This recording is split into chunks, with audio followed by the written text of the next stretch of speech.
Good evening, everybody. Welcome to Philosopher King podcast.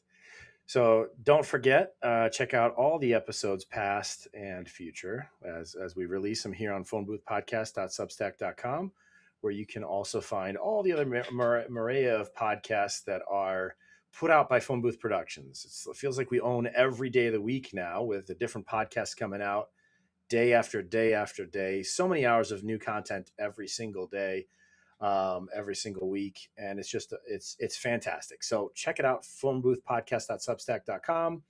It's free to subscribe. There is a $5 option if you feel like you really want to support us, but um, do check it out. Now, today, extra special guest today, the founder of Phone Booth Podcast, Phone Booth Productions, I should say, and also Phone Booth Podcast, Ted Logan.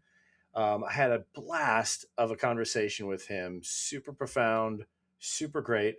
Recorded it for you because usually he does recordings for their Phone Booth podcast, which comes out on Mondays. He typically records those on Wednesdays. So because he can't really make it live usually here to this podcast, we recorded. So I'm going to play that recording for you briefly.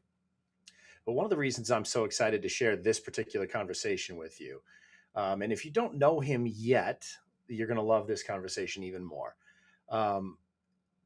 So just to give you a little bit of background, I stumbled into one of my first spaces ever. This is how I met Ted. And it was called Your Favorite Conspiracy. And I just figured I would jump in there, listen, see what people were thinking and saying. And I, for the first time ever, raised my hand and decided I would chime in and present a theory that I was noodling over. And anyhow, so I ended up in a dialogue with Ted and Allie, one of the other regulars on the podcast, and the lives, and friend of the Phone Booth podcast Substack here. But anyway, and it was just such a great conversation. And at the end, before we kind of all broke up the space, he was like, "DM me, Jonah, because I want to have you on the podcast." So I was on the podcast, Phone Booth podcast, and it was a great conversation with him and Vince. And the whole relationship started from there. And if it wasn't for this man, Ted, who you're going to witness our conversation here in a moment, if it wasn't for him providing all the resources and kind of helping me navigate and all this, and also, most importantly, kicking me in the butt and saying, Jonah, get up off your tail. Do the podcast you've wanted to do for years. We got your back, man. So anyways, he's a great guy. He's become a very dear friend over the last 6-8 months that we've been connected here. So I am excited for y'all to witness this conversation, which was wonderful. So without further ado, I introduce to you the deep dive with Ted Logan.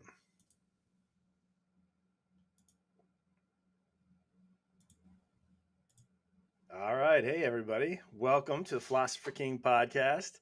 And I know you know this gentleman sitting next to me here. But so it feels a little bit uncomfortable for me, if I'm being honest, to be leading a stream or an episode with him sitting as my guest. But I have a podcast because of this man. And so, of course, you all know the great Ted Logan. What's up, dude? Thanks for coming on, brother. Anytime.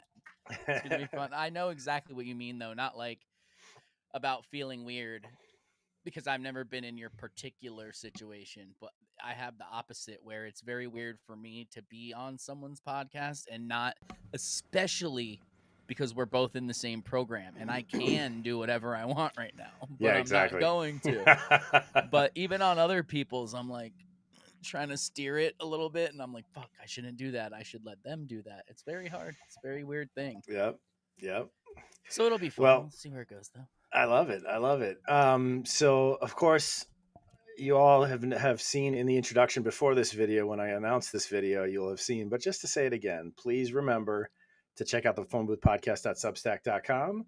That's where you'll find Ted's podcast, and Ted and Vince together do the Phone Booth podcast on Mondays.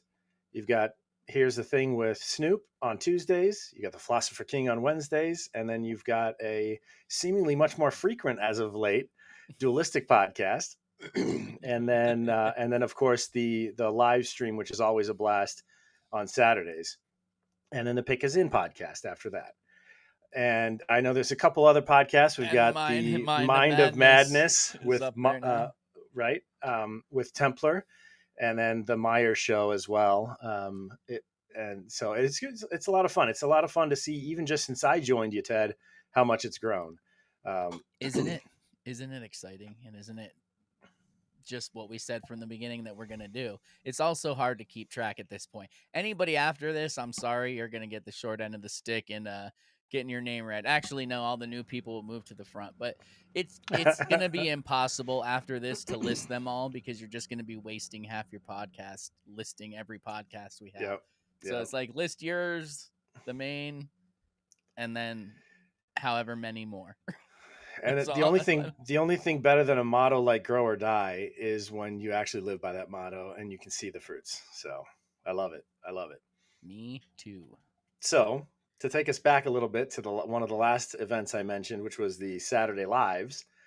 So Ted, you and I have had a lot of hours over the last several months talking with the Have boys you? about a immense variety of topics.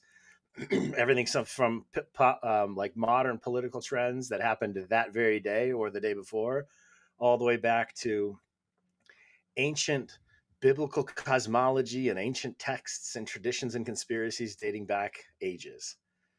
Out of all the things that we've talked about, or maybe even some we haven't touched on yet, if there was one truth that you could reach into the minds of men across this great plain and flip a switch, and everybody saw that one truth, as I mean, the truth as we understand it, right? Not to claim that we have the truth, but Hey, speak for what yourself, would it bro. be? That's right. What would it be? What would that one, if you could gift understanding of one topic to in mass to everybody, what would that be? So I'm gonna give kind of an asshole answer. Like you're like, I wouldn't expect anything less. No, but so it's kind of a two-prong answer, but I just need to preface that we we don't have to go into the other one, but it's like because if there was no after and it was only this one thing, my answer may vary. But since that's not how life works, if I know you think I'm going to say flat Earth, probably, but that's why I had to preface it by saying a two-part because I think possibly it would be the fact that viruses aren't real. I think that would be the biggest one Okay. because that can be, I think that can be proven easier to some people than proving that the earth is flat because there's been so much indoctrination in that. And most people don't pay attention to the whole germ thing. But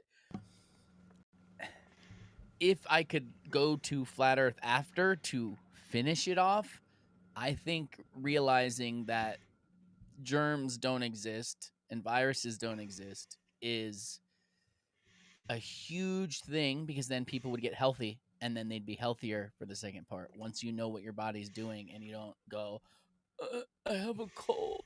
I have the flu. I'm going to take all these over the counter petroleum based medicines and put them in my body. And then I'm going to feel shitty for 2 weeks. And then it's like, I'm gonna poison my body and mind, and things will be better. yeah, yeah, it's insane. It's insane. And I think that one is also like it hits close to home when you know that they, again, just like flat earth Mm, though, like they lied to you about something inside you and then sold you flu shots the whole time for something that they've never been able to see under a microscope ever. yeah. Well, it's interesting. Actually, yeah, I'm definitely surprised by the answer because I did expect flat Earth to be your answer, but I can see the wisdom there in that by because oftentimes, as you know, when we talk about someone, even if they're open to the flat Earth concept, they're like, "What does it matter? How does it affect my life? I don't care." Yeah. Right?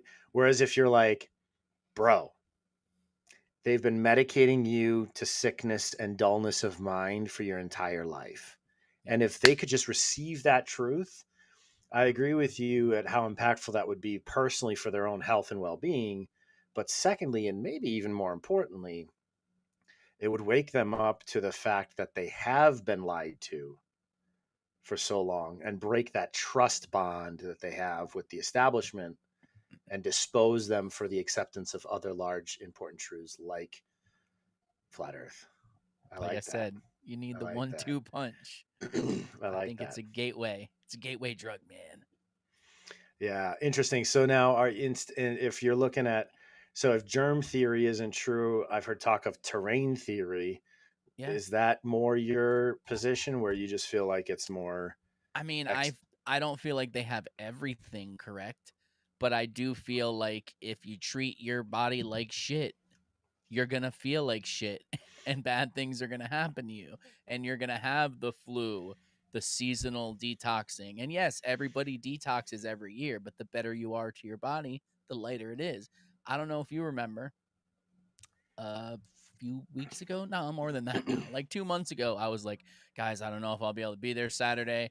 I feel like I'm coming, or actually, I didn't say that. I said my body's might be going through detoxing. I don't know. My glands feel swollen, blah, blah, blah. I just feel hmm run down. I went through it. hmm I did what you suggested. I did what Allie suggested, and I got right through it. And also, I think the copper cup helps too, man. I hmm don't want to say it, and I don't want to say knock on wood, but whatever the non-pagan version of knock on wood is, um, I haven't gotten significantly run down to the point where I would have normally said I have a bad flu and whatever, or I haven't gotten strep or anything like that. First of all, in years, but none of it since I've been drinking out of that. And I only drink out of it on the show, really, every once in a while, otherwise, but usually it's just out of hmm here. So I feel like it's good for you. I don't know how you feel about copper though, but You know, no, I mean, I think copper's great. why I do you think they're think changing all our pipes and houses to CPVC with horrible chemicals and now no more copper pipes? I know it's true. Yeah. And then, well, so what's interesting, it just occurred to me because when you were talking about the detox and this winter flu or whatever, it occurred to me, I wonder if, and this is a brand new conspiracy I've never heard anyone suggest before, but just thinking out of the box a little I bit, like. what comes right before flu season? Thanksgiving. Hmm. So, is there something in the traditional foods of Thanksgiving that are pretty typical and standard for us all to consume that then requires a detox a few weeks later? Could be, and it could also be that we know fasting is good for our body, and even mini fasts, like few hour fasts and stuff like that. Like they used to tell us, eat a bunch of small meals. That's better for you. No, you got to like have gaps in them. But maybe it's just the fact that coming up, it's people are eating a lot of food and they're stressed about Christmas coming up. They're stressed about seeing family. hmm They have all this buildup and they're ignoring all their signs that they should take it easy and they should do this and they should do that. And they're stress eating. And then they're done and they're like, oh, I feel so sick. Maybe it's all those Yeah. heavy metals I put in my body. Well, that's right. Well, it's actually funny too because one of the most impactful things that I remember Owen Benjamin saying, who said a number of things. I think he's hard to believe on at best, but a number of the other things have been fairly life changing for me. And one of those was, go I'm a ahead. huge don't throw the baby out with the bathwater guy. So I Yep. totally understand. Amen. Just because they say something you don't agree with doesn't mean everything else they said is wrong. Well, and actually, before I started waking up to World War II, the true history, I used to always rhetorically tell people because I would emphasize that, like, if somebody, no matter how evil the person is, like if Mustache Man said something that was true, I would agree with it. Doesn't Yeah. matter who the source is if the statement itself is true. Yeah. But, anyways, I digress.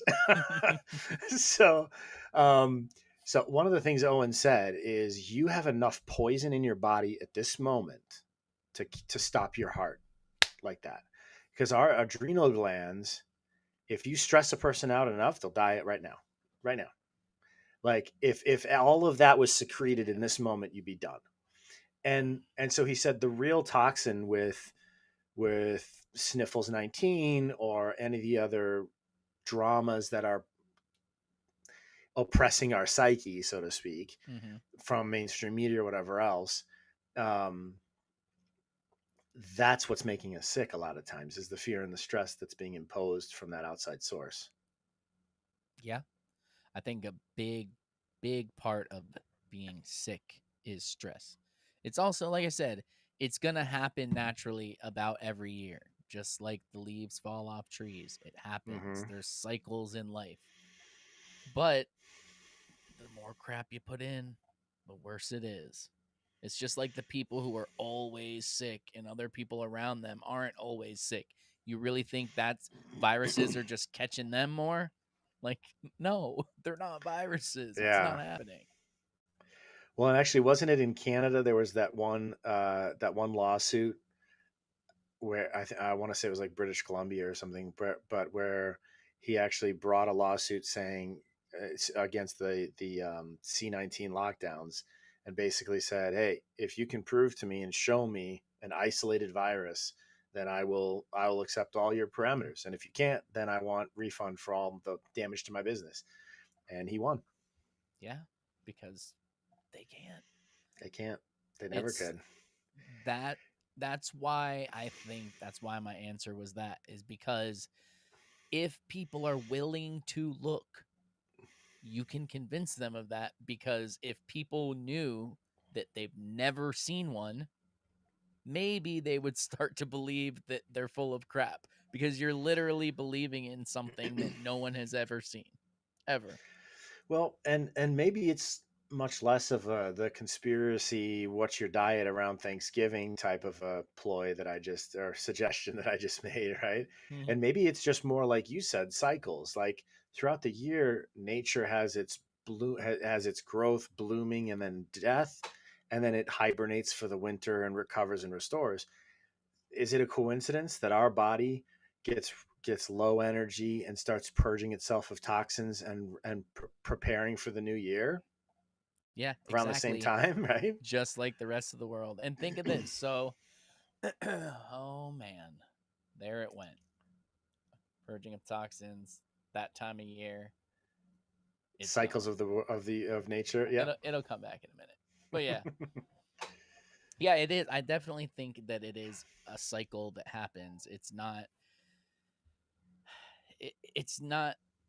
so oh here it is. So for it, let's say we believe in viruses, germs, all of that's what's making you sick.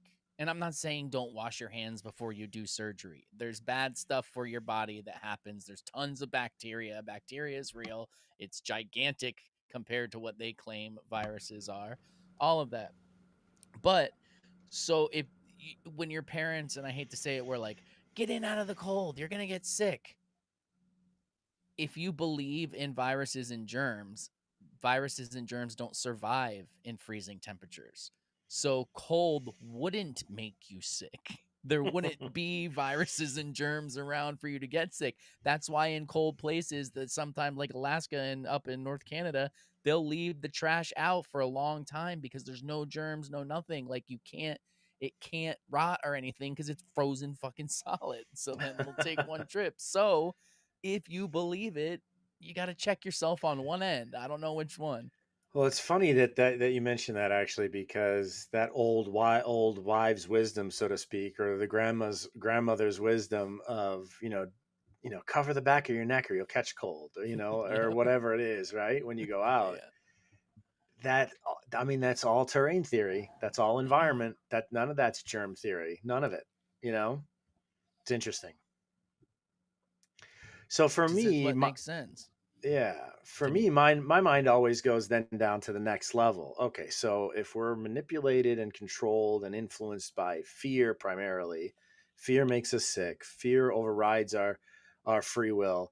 That's the big. So in addition to making us sick and affecting our health, like that for me is like when you go to the next level down. Okay, what's the most important thing that I have as a human being? It's my intellect and my will. So I have the free will to choose between various goods. I have the free will to direct my life to love and praise God or not, right? Whatever I decide. But like what is amazing is when you look at moments like Sniffles 19, Mm-hmm. moments like 9/11, moments like when we're so overpowered by fear. I had to go to the airport a month and a half ago, maybe on a bit for a business trip, and I remember because of what happened to that Ukrainian girl just a couple months ago. Oh, yeah. I mean, I'm near a big city, and I had to travel into the heart and actually pass downtown of this big city, and it's pretty well known for its crime. Yeah. That's why I don't And go to Miami. right? And so like when I remember I specifically searched for and found a seat, one of those handicap seats because there was nobody there, no handicap people there, one of the ones that faced the center of the train so that nobody was Mm-hmm. behind me.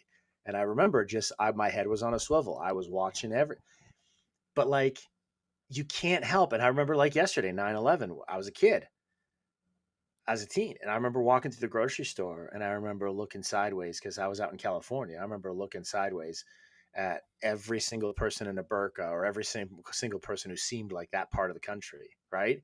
So, like, the fear, that's to me the impressive thing is if we buy the narrative, then we're filled with fear and anxiety, which A, damages our health, but B, also prevents us from like loving our neighbor and Yeah. prevents us from freely exercising our will and living as free men. It's wild. And if you want a great example that I just thought of, at least I think it's a great example, you can tell me after. If you want to know how strong fear is to be able to manipulate someone, right? How many people get kidnapped and the first thing they do is shoot them and then say, "Come with me"? They don't. They scare you with the gun. The fear of the gun is more powerful than the actual shot itself because they can make you do anything if you're afraid of what's going to happen. Mm, And that's how humans are the only ones you can manipulate with fear and words because animals don't understand manipulation. They don't understand if you don't do this now, later on, you're going to be. They don't understand that, but humans do. And they use it all the time to manipulate us in every way. It's always the fear, and then fear makes you sick and weak, and then you get more afraid, and then you get sicker and weaker, and then you get more afraid. And that's what 9/11 was. That's why they broadcasted it over and over and over and over again to make sure everyone saw it. That's why they wheeled TVs into the schools. Trauma based mind control. I know you mm, know about that. hmm. Yeah, it's interesting what you just said too about humans being the only ones because animals can't comprehend that. And it's interesting how our minds really lead our wills there because our minds are the ones that that process the information that creates the fear.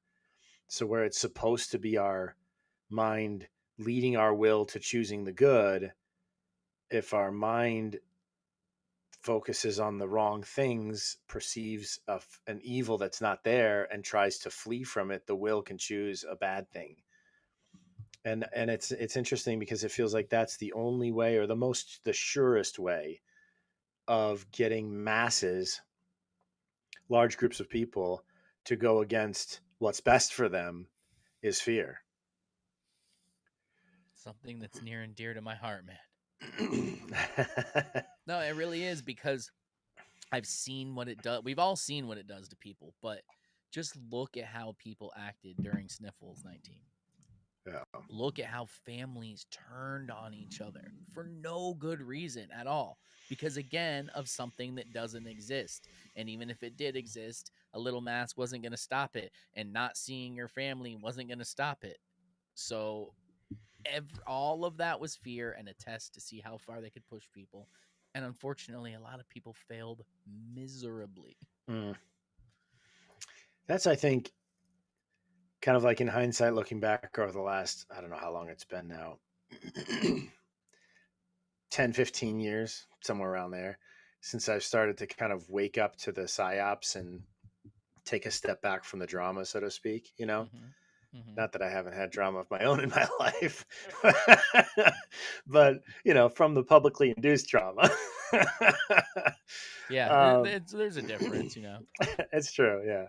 No, but it's interesting because I think,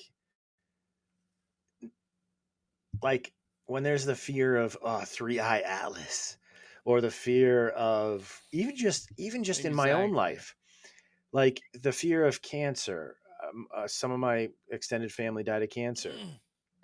Some of like my my grandfather on my mother's side um, had had Parkinson's, and it was really tough to see Oh, I'm his so body sorry. decay.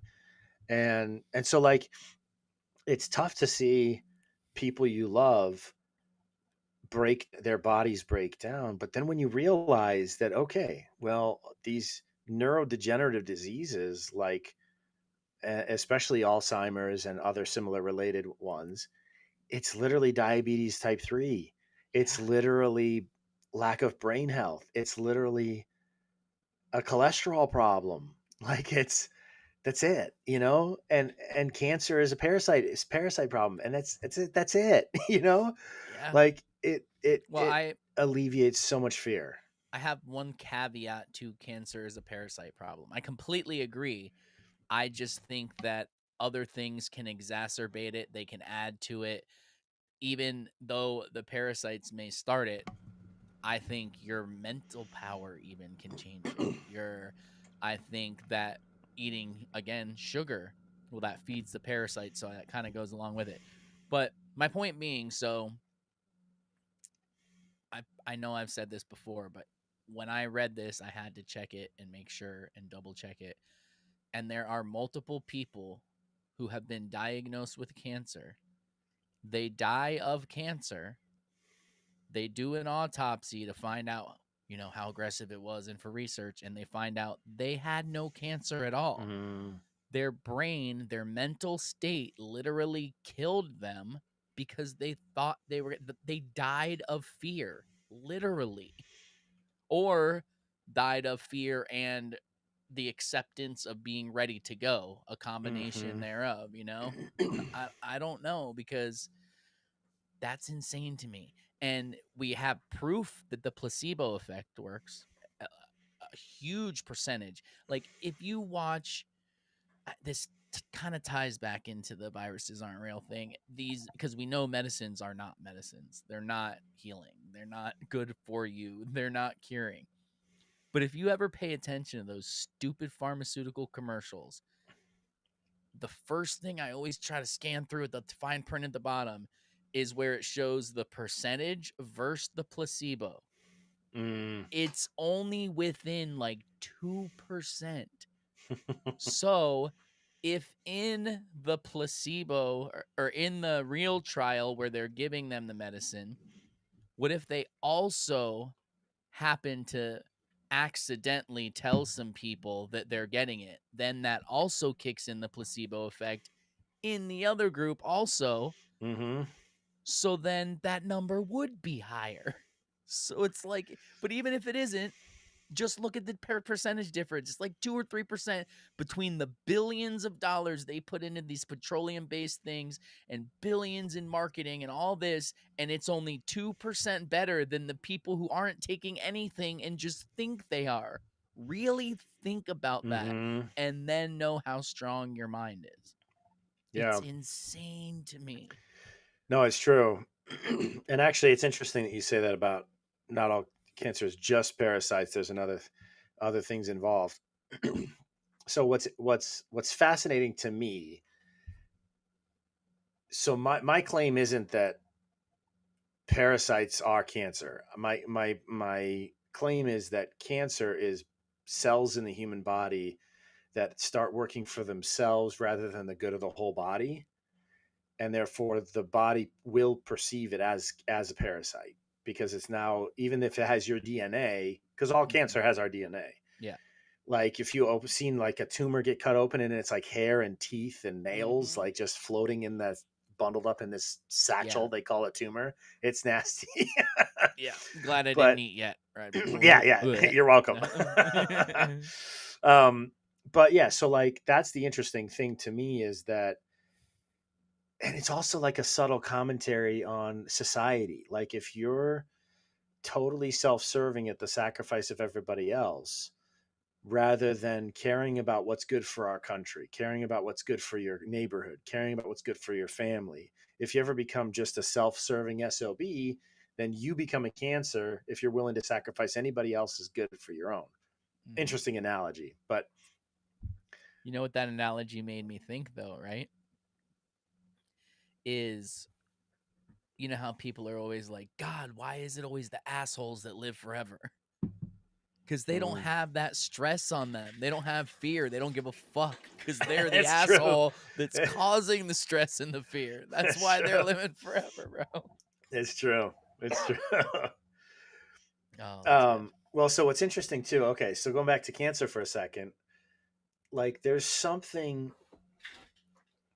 so philosophically we say that the soul is the form of the body.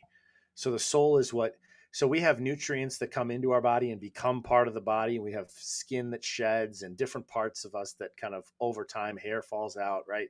So there's matter, there's different material like things that come in and out of our what us, what makes us who we are. um but whatever that is that makes us who we are is the soul. But if the soul, for whatever reason, whether it's stress or some other toxin or chemical, or maybe it's just that we're having the sugar makes our metabolic health drop, and so certain cells lose the ability to communicate and act with the rest of the body as a whole. Cool. Okay. That's because it's then somehow if the soul loses control of, so to speak, a certain portion of our cells, that's when cancer develops. It's really fascinating. And so that cancer What if it's has, something like those things block that? I mean, because I believe in a soul. I believe our bodies are receiving a frequency. That's how I look at it. A mm-hmm, way to put it in worldly terms, a frequency from our soul. mm-hmm, So what if like you said loses contact? What if those things are blocking that frequency from the connection to our soul, be it toxins, mm-hmm. aluminum, parasites, whatever, and that's once they lose contact connection, they become their own turn on you. Yeah, no, it's interesting. And then actually you have like within tumors themselves, we're actually just talking about this on the dualistic episode with Vince the other day. Like, you know the difference between a benign and a malign tumor? I mean, what do I know which is which? Is that what you're Well, asking, no. or if I So, know the difference? what's the single difference that makes a tumor Mm, malign or benign? I honestly don't know. To be So, a honest, I'm malign tumor, the one ashamed. that's dangerous, Yeah. has stem cells present in it. The other ones just have end cells. So, because the stem Mm-hmm. cells are more potent and can duplicate themselves and become various kinds of cells, and this is also why you have colon cancer, liver cancer, It sells leukemia, which from is one of the most those dangerous, because it's stem things. cells from those different systems or different organs, because there's a whole stem cell tree. and and so when you look at the tree, so the more omnipotent, so like you have the omnipotent, like the what do they call it, the umbilical or the fetal stem cells, which could literally become any cell in the body, Yeah. and we all still have some of those left in us. But underneath that, each level down you get closer and closer, and each like there's two or three different cells, like the mesodermic cell, the whatever, right? So you have like these different stem cells, and these different, all these different, it's like the branches of a tree, right? Yeah. And so the higher up you go in that tree of stem cells, the more potent and aggressive the cancer is, and the more it'll show up in different parts of the body, because it can literally go there and start propagating cells there, right? It's crazy. Yeah. So That's insane. It really yeah. is. And so then what's interesting though is because those cells are a life form of their own, those tumors have a life form of their own almost. They have their own heat signature. Hmm. And so that's another way that they've been starting to use some new technologies coming out. I mean, who knows how long they've actually been Yeah, invented? I know. Probably decades, right? Yeah. That just scan like the breast for abnormal heat signatures, and if you have a hot spot, even if it's just one or two cells, they can identify it, and that's usually a cancerous cell. But it's crazy. What world are we living in, man? I What know. world? You I want to know know. what else is crazy? So, oh, this is the kind of shit my brain goes through. So you're born, right? And you start, well, I mean, before you're born, but let's start from birth. You start growing. Where's all that material come from? Mm. And your body turns, I mean, from food, I would assume. That's where we're supposedly getting it. You know, calcium goes to bones, this go like whatever. But then if that's happening, if that is where it's coming from and how it's happening, then why do we stop growing? If we're still eating, why did we stop growing? Hmm. Did our body stop turning those things into that? And then that makes me jump to, what about plants? How do plants keep growing? Like what creates wood? What creates bark? What creates flower petals? What turns this thing into this thing? What from one plant to another, or one person to another, it's pulling up the same nutrients from the ground. So what's making one plant flower this color, one plant do this, when they all come from one little seed? Hmm. I guess the genetic code, but what I'm saying is Hmm. they're all taking the same nutrients. So how are some of it turning it into this thing, some of it turning it into that thing, some of it turning into this, just because their DNA is telling them to? I get it, but how do you take those same things and turn them into so many different things? It's insane to me. Well, and then you have, even just like, to take that argument a little bit further, you have neighbors, two mothers that are neighbors. From the inside, their wombs probably look and feel almost identical, other than the genetic makeup, but they produce two very different looking kids. Mm-hmm. I mean, unless there's some other funny business going on, there might be some similarities. Mm-hmm. We've all been there, But, right? but yeah, no, it is super fascinating. And that's the kind of stuff that really lends credit to the concept of a soul. And Yes, that's what made me think of it. Is and this is where, to me, like, okay, obviously people understand that I am religious. I have a a belief system. But even if you're not there with me, take a second and just realize what we just said. Because even Aristotle, who did not have a Christian belief, or he still believed we had a soul. He had no idea if there was a hereafter, but he still believed not only we have souls, but animals have an animal soul, plants have a vegetative soul, and they each have different properties. I know some It's people who not. have a vegetative soul, bro. That's true. That's true. Yeah. We call them NPCs out of love. Yeah. But no, that is a great point. That it doesn't matter if you believe in God or not, you can still believe in a soul. Yeah. I And hope you believe okay. in God, but So your question about, like, how does, when a baby's growing, how does the matter become that baby? Is how is it formed into that baby? You reminded me of something I learned just this year, and I'm manifesting perhaps my ignorance here to everybody, but I learned just this year that, did you know that the placenta, which attaches to the wall of the womb and is where the umbilical comes out of, that nutrifies the baby and provides it all the nutrients to form its body, right? I can already answer no, but yes, continue. That I didn't Okay. know. But yeah. Did you know that the placenta is 100% the father's DNA? No, I definitely did not know that. What the fuck? Isn't So, that awesome? dude, hold on. I need a minute. Not a whole minute. I need a second because now my mind, don't let me forget this. Put a pin in that for just half a second, because what you Okay. said before about NPCs and blah blah blah blah blah. Yeah. Damn it, it's gone. Man, why does this always happen? It's like when I try to wait for someone to finish talking and be a gentleman and be polite, my brain's not strong enough to keep the point. So before Oh, that, that's I what I was gonna think, say. Sorry. yeah, So that's why when I'm like, oh, this is the kind of shit I think of. What makes plants and bones grow in this? That's why it blows my mind that some people are like, I don't have an inner monologue. Like, what the fuck? This is what I'm thinking about while I'm fixing something at work. And you don't think about yeah. anything when you're sitting alone in a fucking room? Oh my God. How is that possible? I know, I know. Oh, It's it true. drives me insane. Okay, sorry. What was the other thing? Where were we on that? The placenta is the father's DNA.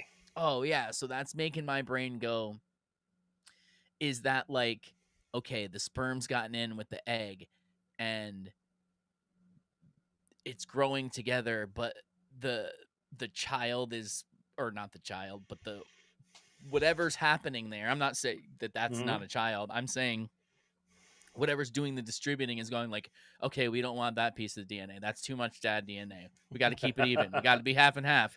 That we throw the mom's DNA back into the mom, but the dad's has to go in this little sack. There's a placenta. Throw the extra in there while I keep it even. 50-50, 50-50.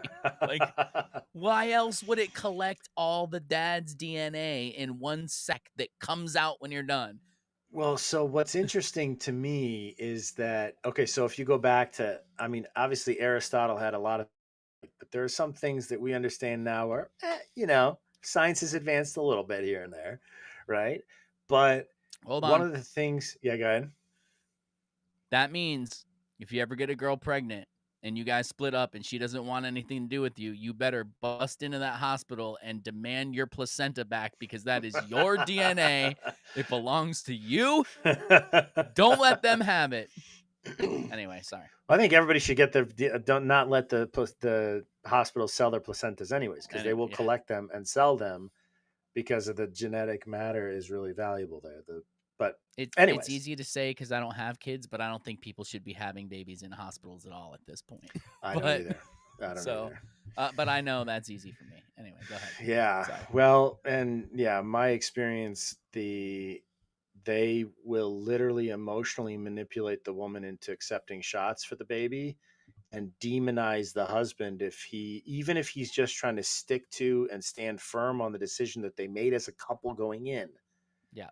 They will call you abusive, they will call you controlling, they will say it's her chance when she's in the most compromised place a human being can be. The most vulnerable position a human being can be is when they're giving birth to another human being.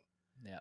In the process of giving birth, overwhelmed by stress, by pain, by anxiety about whether or not the baby's going to make it okay, if they're doing a good job or not. They've got so many emotions clouding their judgment.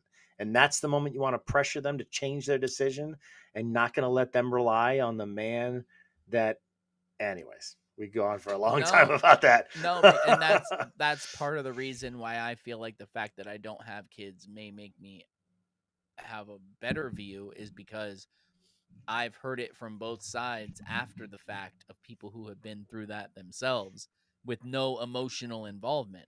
Like one side's always going to be emotionally involved. The one who didn't get their, I mean, both sides are, but the one who didn't get their way is obviously going to be more. But that's what it is. They're in the most vulnerable state of their life, and they have trained professionals to go in and offer them and push this stuff. And that's what happens.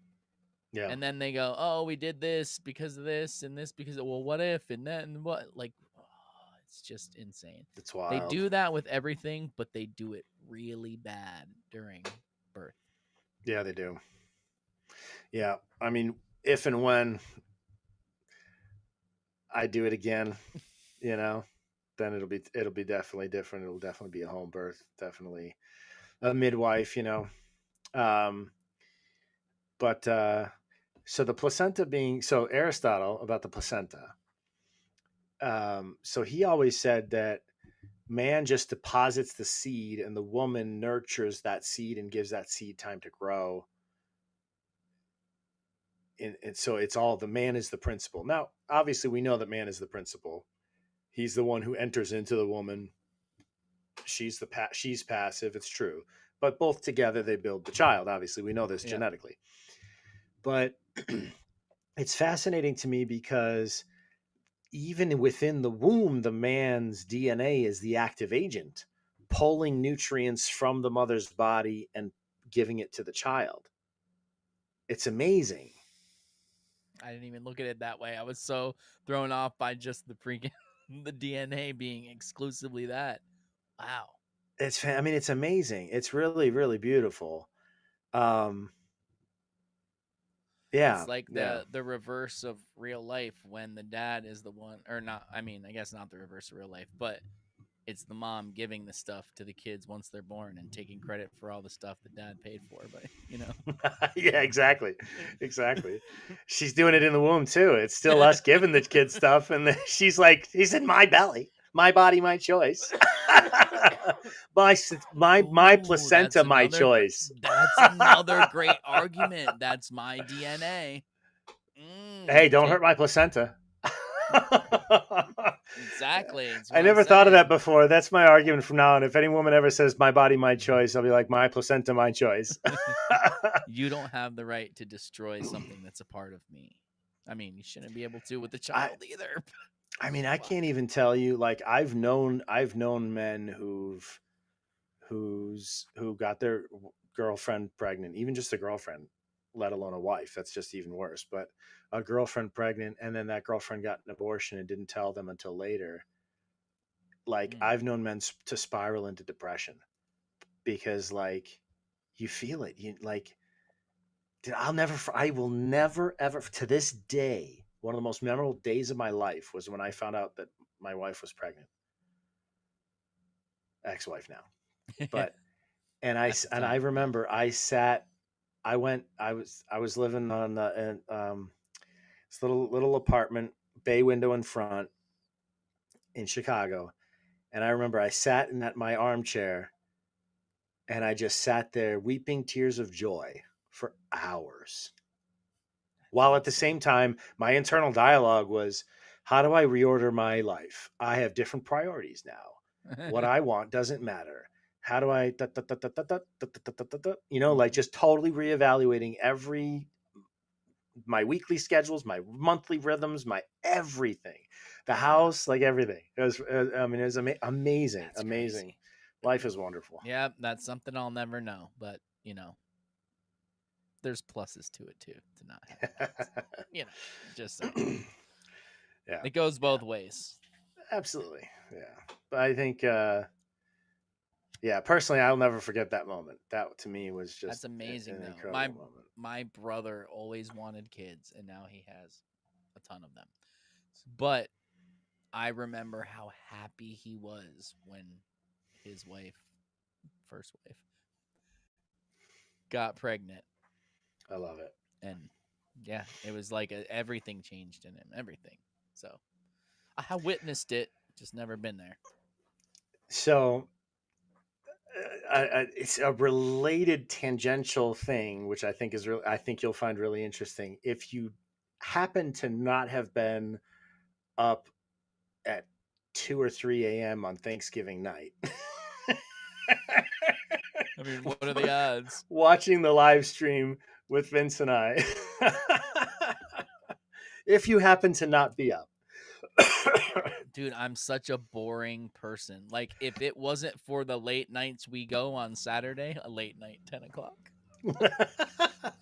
dude, I would be fucking in bed by like 9:30, 10 every single night. I'm a morning person. I do better in the morning than at night. And if I stay up late, I can, but then I miss the morning feeling good and I like the morning. So Yeah, no, I get it. I get it. And actually, like, you're like, yeah, I'm I'm going to be polite because you're my guest on this. You old fuck. no, so it's actually funny because, for years, in the monastery, I had to be up at 5 a.m. every morning. I But I get up also, then or before that every day, yeah, pretty much. yeah. So I'm kind of, there's been two times in the last month that I've been, actually the last 2 weeks probably, that I've been up till 4 a.m. live streaming with Vince. And both of those times were just like, I was lying in my bed awake from like midnight till 1 a.m. And I'm like, okay, I need to get what's going on in my head out, you know? Yeah, no, I mean, there's definitely a place for it, and I could do it, but also, I have a wife, and Right? it's like I'm gonna fucking get up at 1 in the morning and scream my head off in the room, you know. So it's a little bit different. Not that So she would probably let me, but like I don't really want to do that. I don't want to take that gamble. as much as ex-wives are usually much less of an invasion and a hassle, I don't Yeah. recommend it. I No. don't recommend it. So No. you're good, man.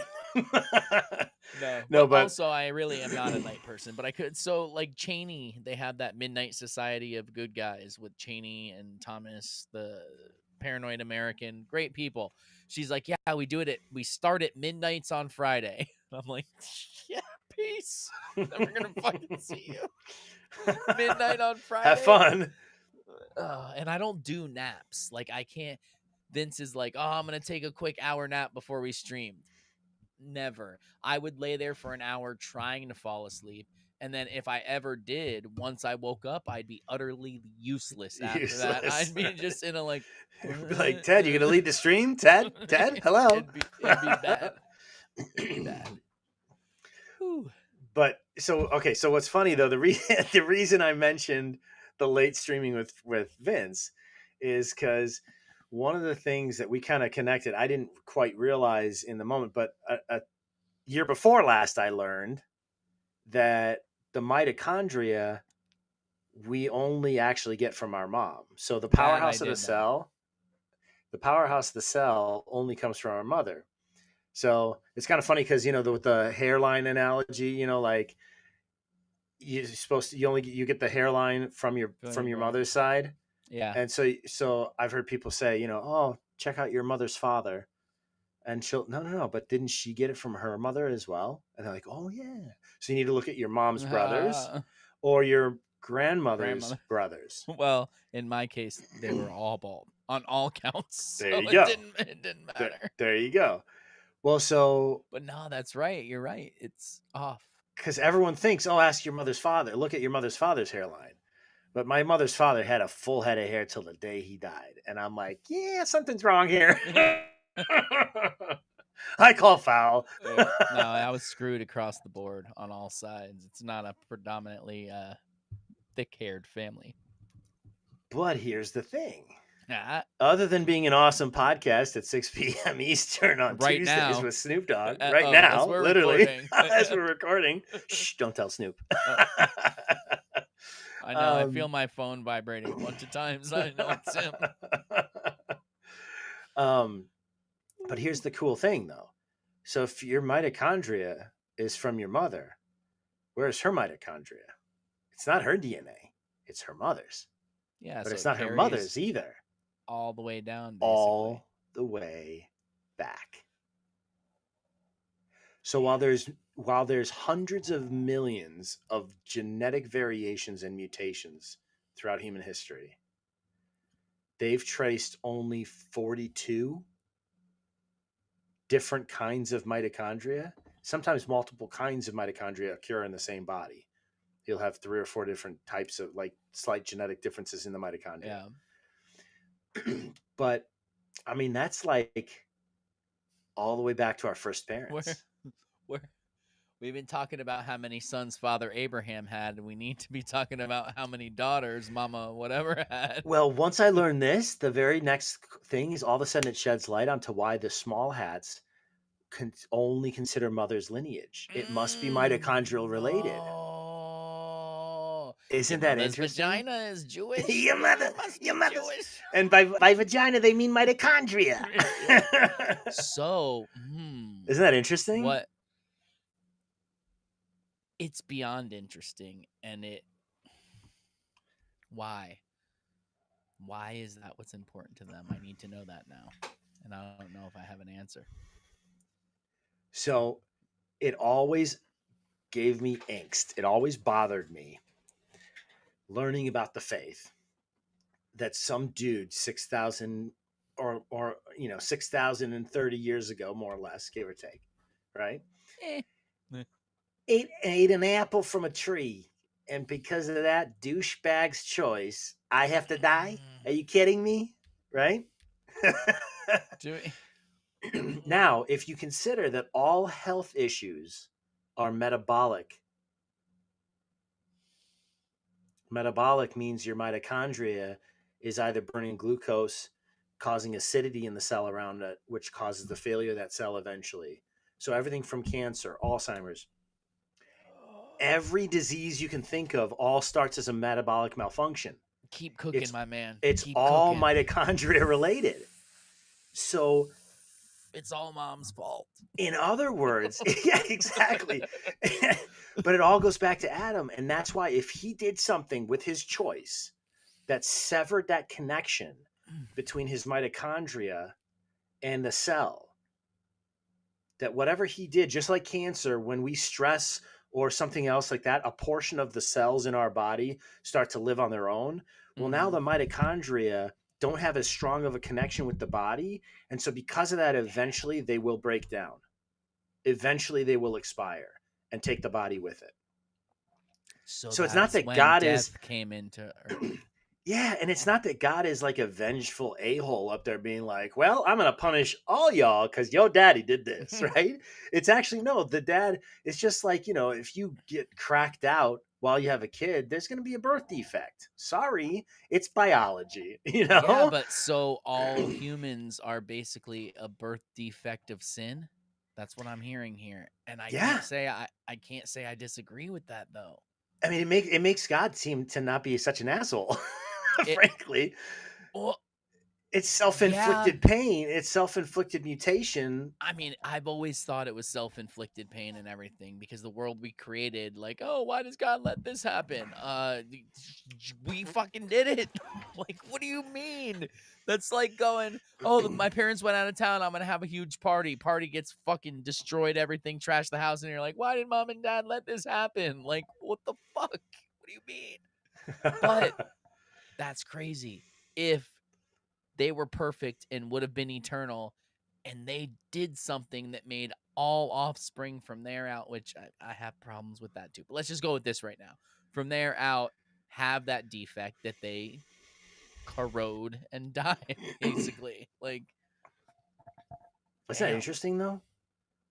Yeah, it's yes. Yes, it's very interesting. I'm gonna wake up in the middle of the and night like and it and it what? begs the question. It makes me want to like reach into a small hat's body and look at the and examine the mitochondria and I figure mean, out what's you're on your different own there, about bro. their. Can I have a live skin sample, please? Yes. I That's just need a skin culture. that's amazing. That's amazing. Damn. Yeah, What so is it? it's fascinating though. I don't know. It's the fallen gene, maybe. I don't know. Who Yeah, knows? yeah, it's So wild let's though. on a totally different note.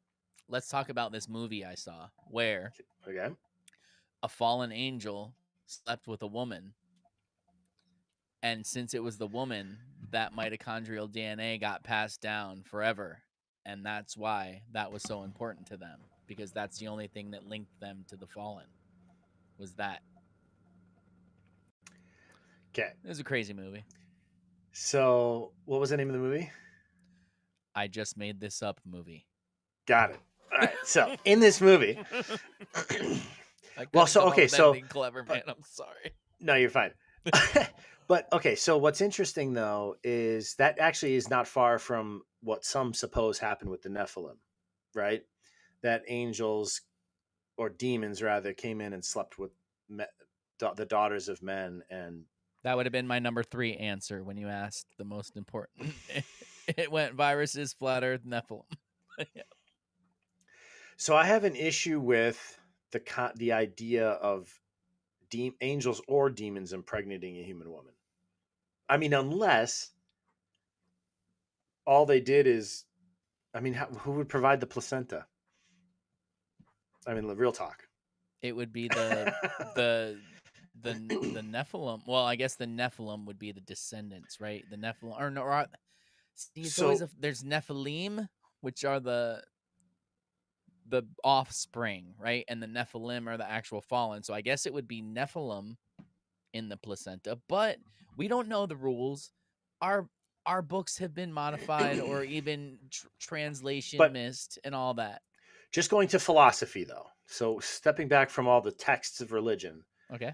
philosophically, a purely spiritual being cannot, it doesn't have any seed to combine with the genetic material of the woman. Now, Well, the that's only what I way was that gonna I say.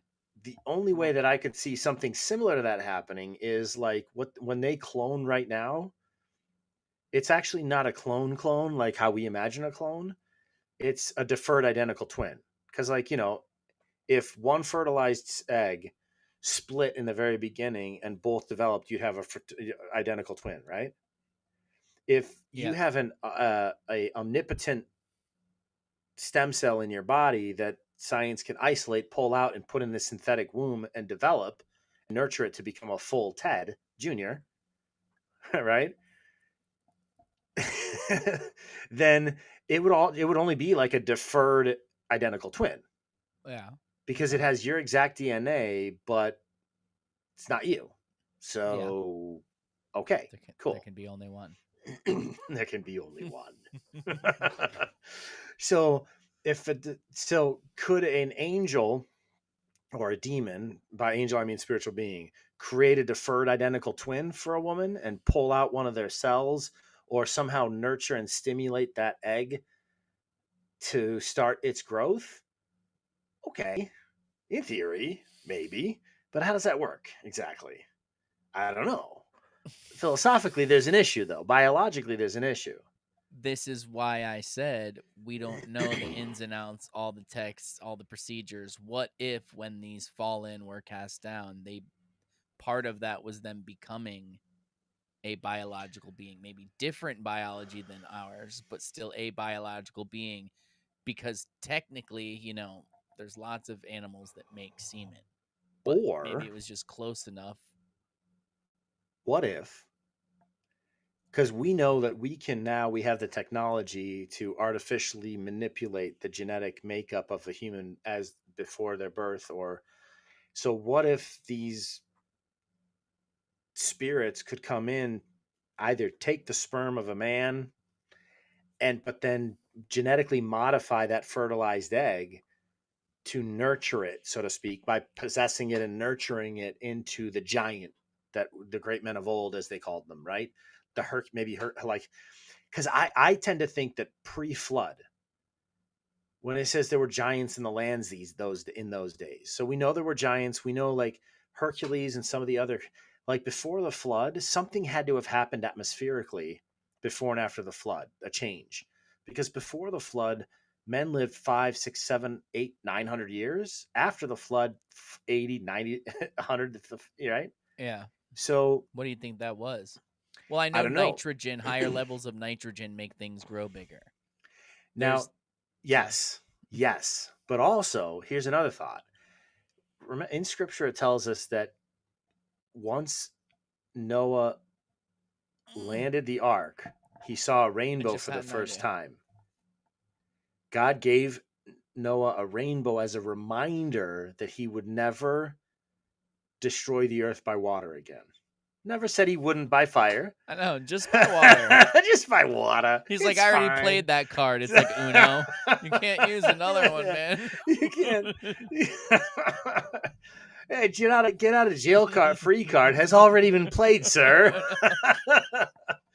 But so Oh. whatever change happened in the atmosphere, whether it's nitrogen levels or something else or a combination thereof, maybe there was a ton more moisture in the air, but there were never rainbows until after the flood. Because it wouldn't be this amazing sign if he had seen them before. So the fact that he saw it as a sign means that the atmospheric Ooh. makeup had changed, so now rainbows could be, right? Man, you just fucked up my mind, bro. Wow. Why? Was it thicker and denser? Yeah, but also, so, you know, the whole thing where you can't make a rainbow inside. I guess someone did one time claim to. I don't know if they did or not, but it shouldn't be that hard without sunlight. If you can do it outside with one light, being the sun, it's only one light. You should be able to do it inside with one light. You can't. You need two light sources or a mirror or whatever. But so that always makes me think dome, obviously. But Hmm.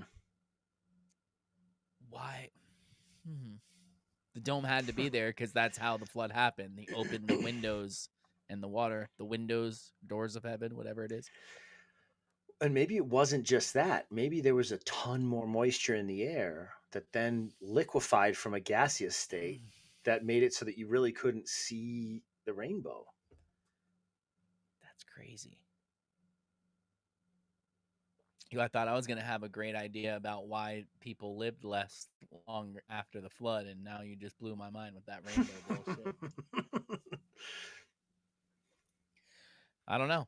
But anyway, so I can't explain humans, I guess, really, but here's my theory on my animals, because I guess animals probably lived longer back then too, and why they got smaller and scrawnier. They were the easiest to catch. You were trying to fit them all on an ark. You didn't want the giant one. You wanted the smaller one. You wanted the one that was the easiest to catch because you didn't want to chase it everywhere to get them on there. So we literally picked the smallest, slowest ones to survive the flood. And then that's what we were left with after all the runts, all the the wheezing kids. Right? Survival of the Humans, fittest, I don't know though. asterisk. Yeah, exactly. Survival of the ablest to be caught and put on a fucking thing.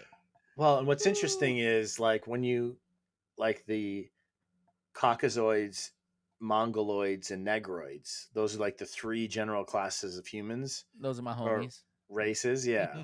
Yeah. Um, but so the theory is I've seen like a whole chart of how it flowed out from where Noah's Ark landed. But his three sons had wives Allegedly. and families, allegedly. And so, you know, Shem, Ham, and Japheth, and those represent the Mongoloids, Negroids, and Caucasoids. And that from those three, because of the wives that they chose were very different, um, were birthed all nations of the earth today, which is very fascinating. Ooh, that's another thought, but I want to hear your thought. I can see you taking notes. Well, one of them I may have been Shem's wife, one of the wives. So the whole point, because people are like, oh, well, how can Nephilim and that shit still exist after the flood if that's why God did it? Because my belief is that it was that everyone was wicked, but also we're trying to take out the breeding of fallen angels, blah, blah, blah. Mm-hmm. But apparently I've heard from multiple different people, I can't confirm it myself, but that one of Noah's son's wives had Nephilim DNA and that's how it carried on. Have you ever heard of that? Do you know anything about that? I don't know. I haven't heard that from anywhere, but it makes sense to me because even when a thousand years later, when the Israelites were coming into the Promised Land, they said there were giants in those days. So we know that even after the flood, long after the flood, there were Mm-hmm. still giants around. You know, Um, another crazy question I want to ask you that no one ever wants to talk about. what's that? So I know this is your podcast, sorry. No, you're good. Um, so in the story of Adam and Eve, Cain and Abel, I believe it's Cain that kills Abel, correct? Yeah. If I have that backwards, I mean, it should be easy to remember Cain. Cain Fucking could Cain. because he was able. Didn't. Damn it! Now that's gonna fuck me up because I'm gonna be like, Abel was able to do it. Shoot. I know.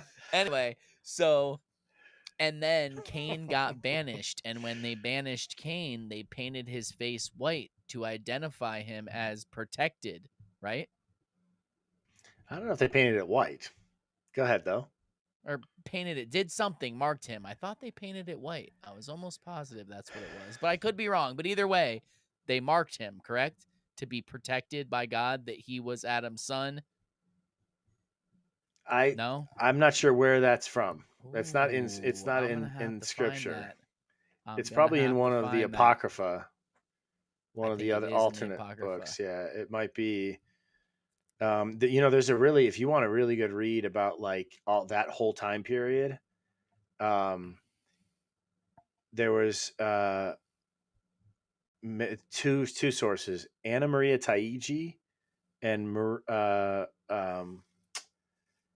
so Anna Maria Taiji had the reputation. She had this gift, this spiritual gift to be able to look at any point in time as if she was watching a movie.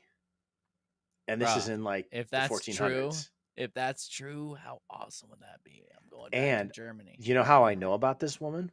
How? My first weekend when I went to study in Rome, I was like, I'm just going to set out and explore on foot this great ancient city. And I go down and I take this one road, I cross the Tiber, and there's this half buried, I didn't realize it was from the mud flood at that point, this Gotcha. cathedral sitting half, like the first floor is halfway underground, and I have to take steps down to get to it. But I'm like, oh, this is kind of a nice little chapel. Like, yeah, they I built it walk down here. in and That's it cool. just opens up this entire beautiful church, San Oh, Crisostomo.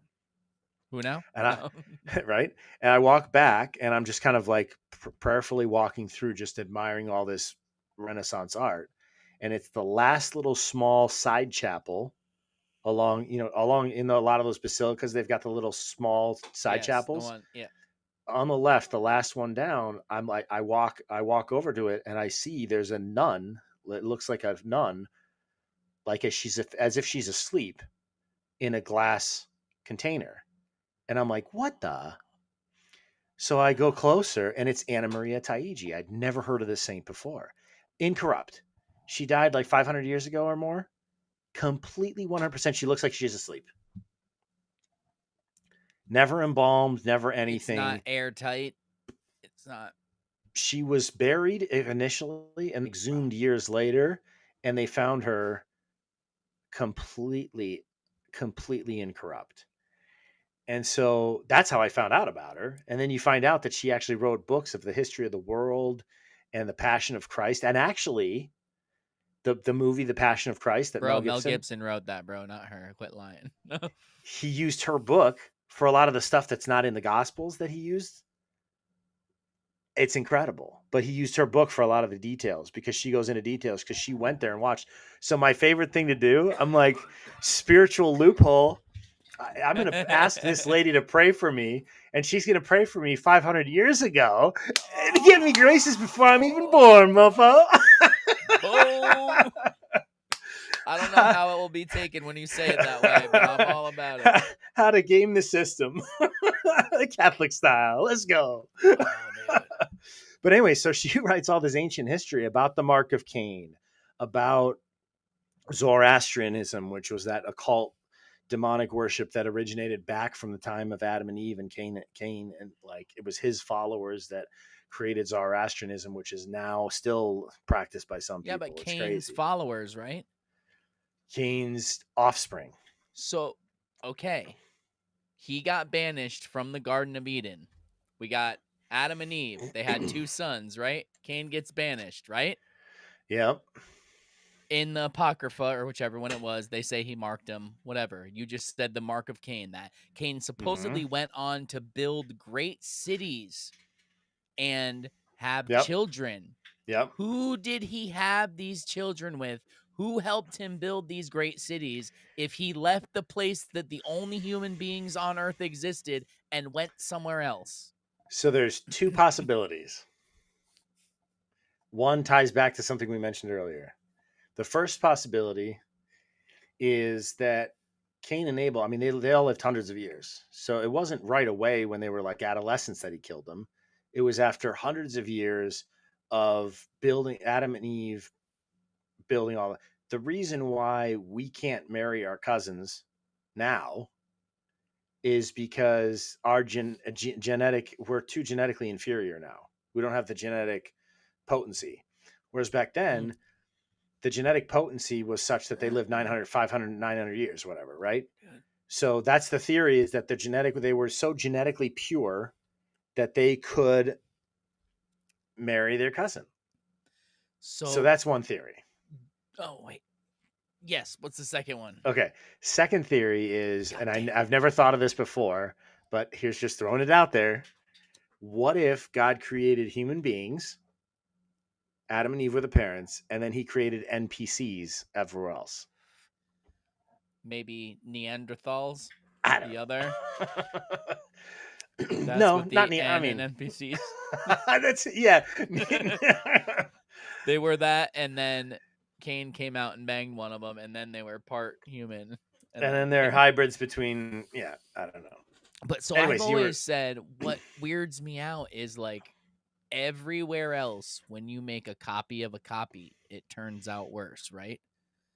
So Mm-hmm. shouldn't we assume that genetics would be the same? That Absolutely. we're just doomed to get dumber and dumber and dumber as time goes on, especially when, I hate to say it, idiocracy said, just like the intelligent people go, oh, we're going to wait until we have a home. We're going to wait until we have... And the retards are popping out babies left and right because they're too dumb to even think about it.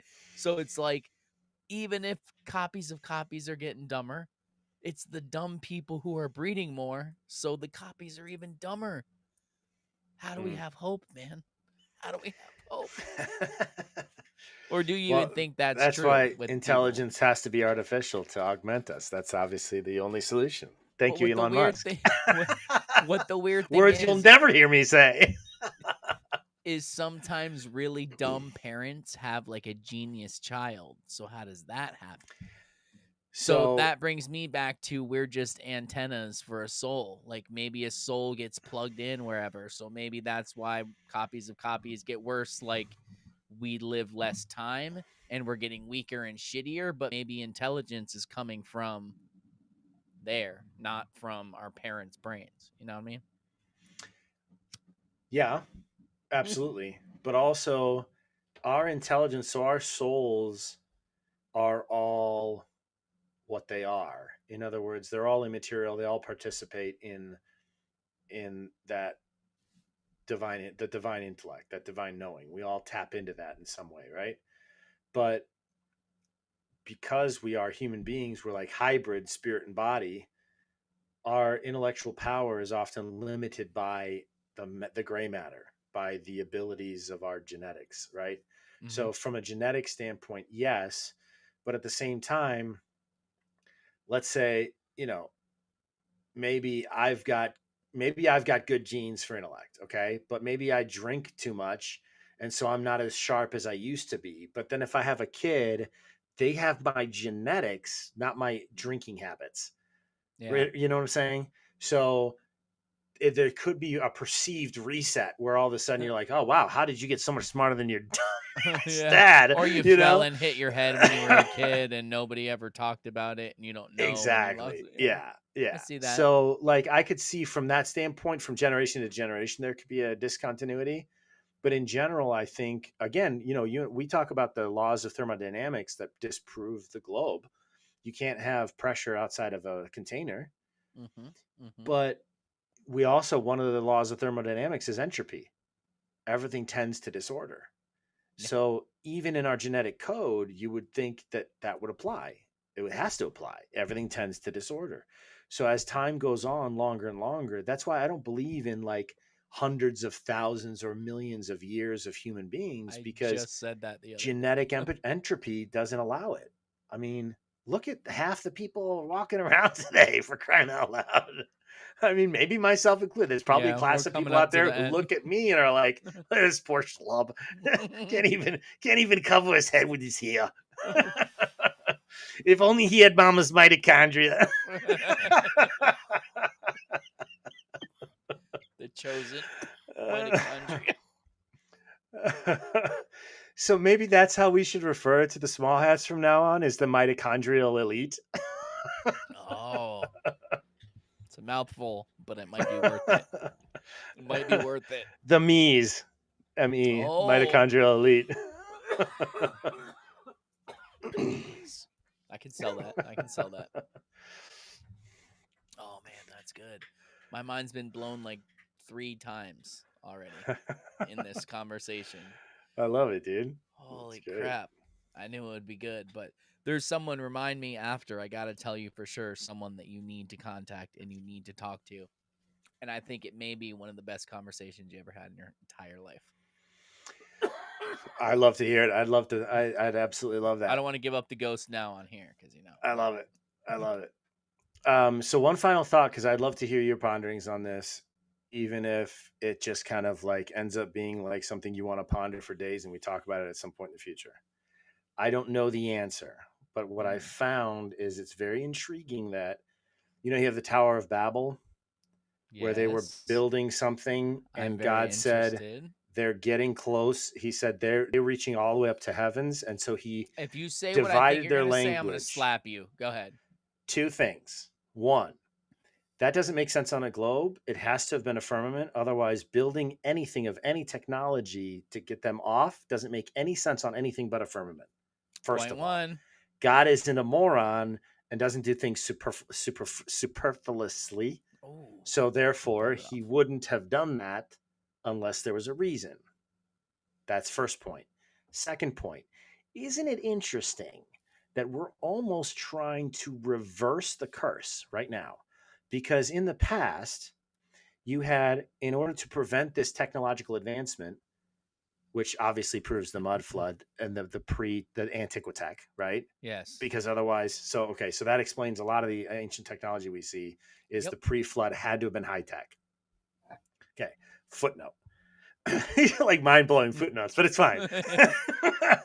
But what's interesting is with AI and technology today, with rapid instant translation, we're now all of a sudden uniting humanity in one tongue again. It's almost like a reversal, a technologically driven reversal of the curse of Babel, which is wild. You know what else is wild? I mean, that just blew my fucking mind. But I think you'll find this interesting for sure. For Christians who believe in space, like you said, Mm-hmm. building up to a firmament, if God struck down the Tower of Babel because they were getting close, what do you think he would do if they were sending rockets up?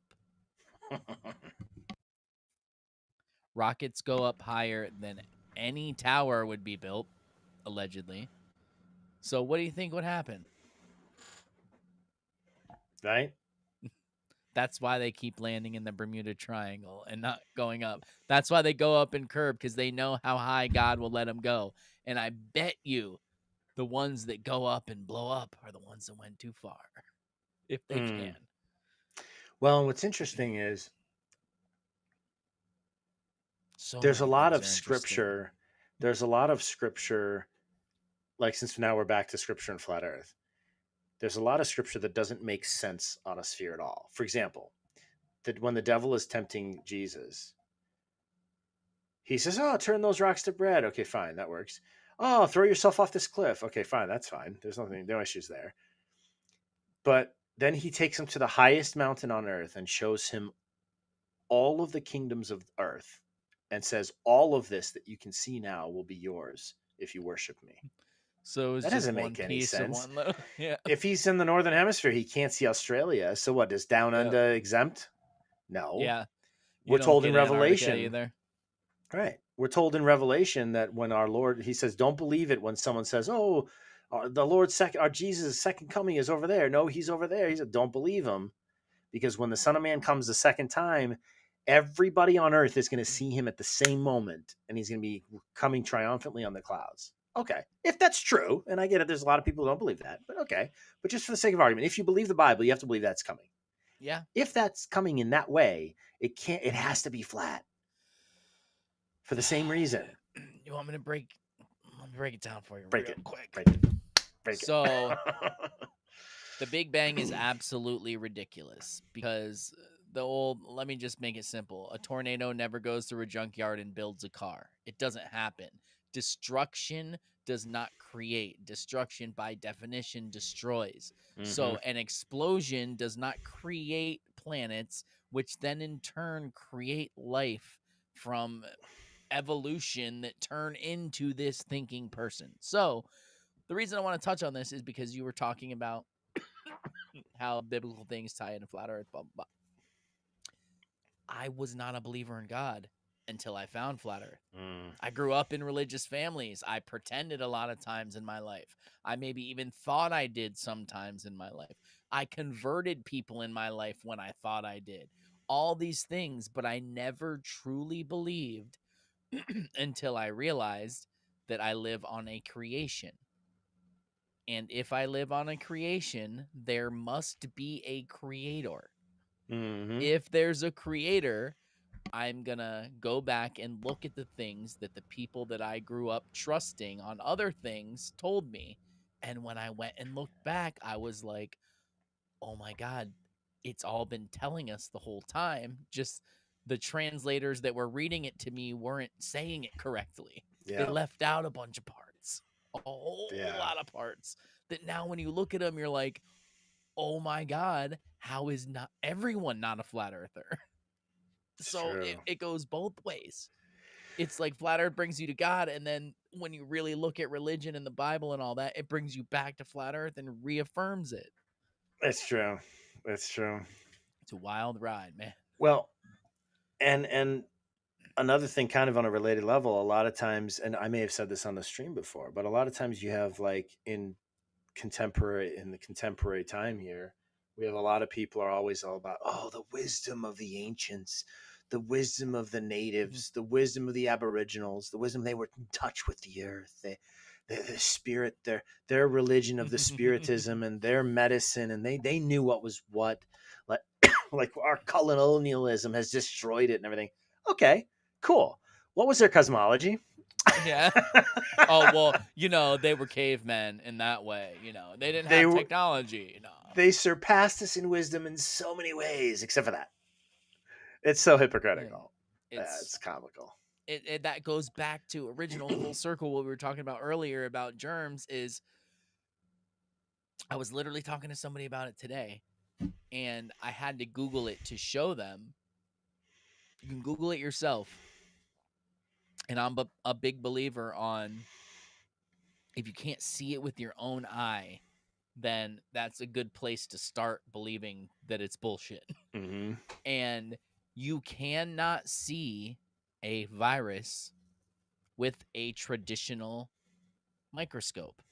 It has to be a scanning electron thing that has a computer that does this, and then they inject this and put in this, a monkey cell, and blah, blah, blah. Like all this garbage.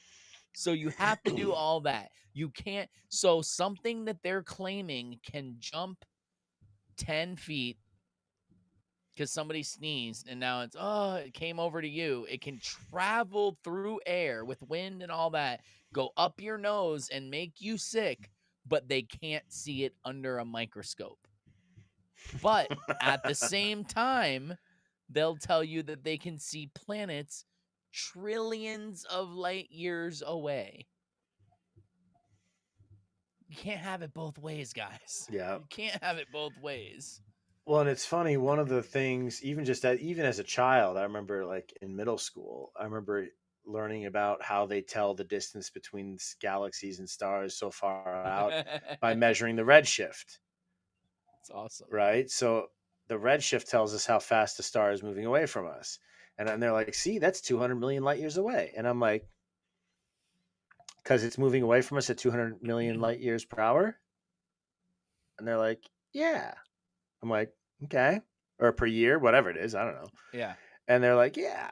And I'm like, so why next year isn't it 400 million light years away? Yeah, It's exactly. always 200 million light years away, even though we've been doing this for 30, 50, 150 years. Yeah. Make it make sense, you know? And then you find out that even the sun is red shifting, but it's apparently the same distance from us. Which I think is a Oh, crazy because, thing that no one ever calls the sun a star. I don't think it's a star, but in their world, it's a right. star. But no one ever looks at it that way because it looks nothing like the other ones. Well, so then, because like, so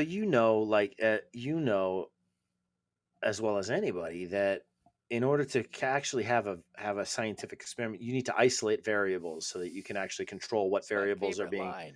right. Yes. Yep. So if so I did a quick Google search, and you guys can look it up. Google it. Potential causes of redshift. There's gravitational redshift. And this is in their model. Okay, Yeah. I'm not even if you subscribe to their model, just humor me.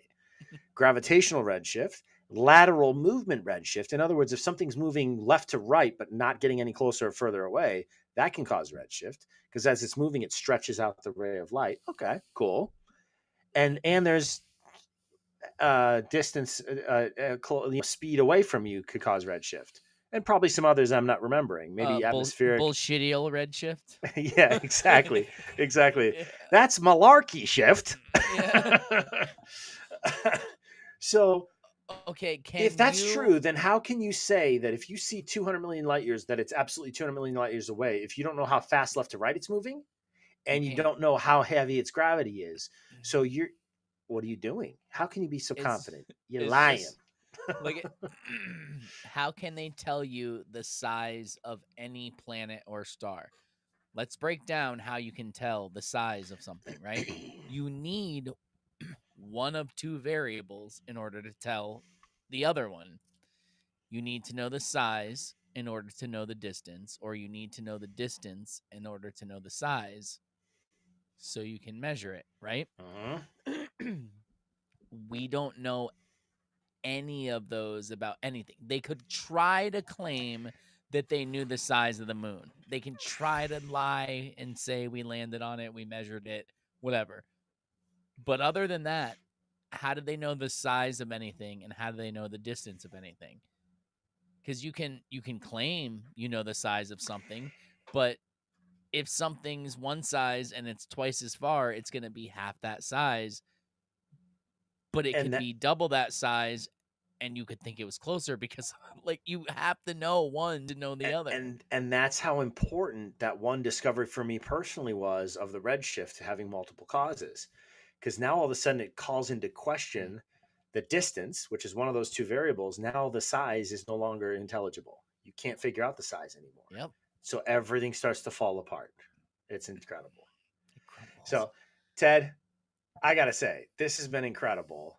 We actually hilariously, when I asked you in the beginning, what one truth would you want to be, to let everybody know, and it was medical, and then in order to be able to lead people to the flat Earth, and our conversation went from medical naturally to flat Earth. So It's it's beautiful. kind of a perfect parallelism there. I love it, Any man. final thoughts for people who've seen this episode, this conversation, kind of encapsulation final thoughts that you want to get out there? Two things. One, it was a great conversation, man. I knew it would be, but again, it obviously surpasses that. And two, just if you're listening to this and you're one of those hateful people that's like, these idiots, blah, blah, blah, blah, blah. Two things. One, think about why you're watching us and talking shit. That should tell you that something in you is stuck there for a reason. And two, stop saying other people are idiots and wrong and take 2 minutes and just listen to them. Throw out what you've been told your whole life. And if you can't see where that's relevant, what if you had a really shitty teacher or just one bad teacher that taught you history and that was your only history teacher ever and you were real bad at history and got shit wrong all the time and looked like a fucking moron because of it? Wouldn't you maybe go, hey, that person was an idiot? Well, when you've been taught everything by the same system, maybe you should just for 1 second go, maybe that system is full of shit. Let me look at something not paying attention to that system and look at it in reality. And everything will, I don't care what you look at. You can look at 9/11. You can look at Vegas. You can look at Schnandy Schnook. You can look at Flat Earth. You can look at whatever you want. Just look at it with different eyes and put all that crap out for 1 minute. And I guarantee you, you'll be on our side in no time because that's all we did. I love it. I love it.